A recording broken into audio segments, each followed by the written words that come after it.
Do you have any Matthew stories? Oh, any Matthew stories? Yeah. About when he came in, like, how was that? Because when you had a starting quarterback, you go to the Super Bowl, and then all of a sudden it's gone. Yeah. And you probably have so relationships. It's the National Football League. Players and coaches leave every year, Yep. but it's hard because the whole business aspect. It is hard. I think coming in that first OTAs, coming off of going into the 2021 season, OTAs got pushed back. We're coming off COVID stuff. OTAs, I don't think we show up until May. Matthew had just come off thumb surgery, I believe, when he had gotten traded to us. So first week of OTAs, we show up. He's at this point only thrown like the squishy Nerf ball, like a tiny kid's squishy Nerf ball is like all he's done. And that first day of OTAs, Sean was like, "All right, here we go. Let's get some routes." And I think it was kind of everyone.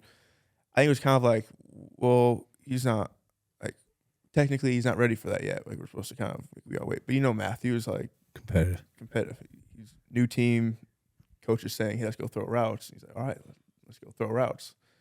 And he couldn't have thrown. I mean, we go through a full session with everyone. He throws 75 balls, and I don't know if a single one touched the ground. Like it's just in your chest, pop, pop, pop, pop, pop, everything. And we just call, and that's like when it started.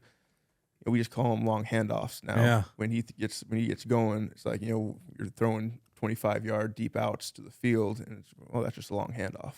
Now, which people think like, oh, pro quarterback, pro receiver, routes on air should always be 100%. Yeah.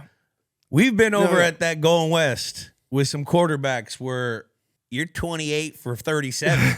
Like, what are we doing, Bubs? But I remember I threw with Matthew that day, one of those days, and we hadn't even met each other. I think he just got off the plane. I think we went like 45 or 45, and he could judge you in the air, and because that's where you can miss a guy is on a deep ball. Yep, he's just unbelievable. Yeah. But this is the thing with him is I think his one of the best arm talents. I mean, there's very few that throw the ball. I would dare say there's no one that throws the ball the way that Matthew does. And I think what separates him is obviously, the arm angles, all the different stuff, the no looks, being able to throw on any platform, whatever. But he can truly, he's making his decision as the ball's coming out of his hand. Like he's making adjustments until ball's there. out. Like the ball, like he's dialed into it where he knows all that stuff, right?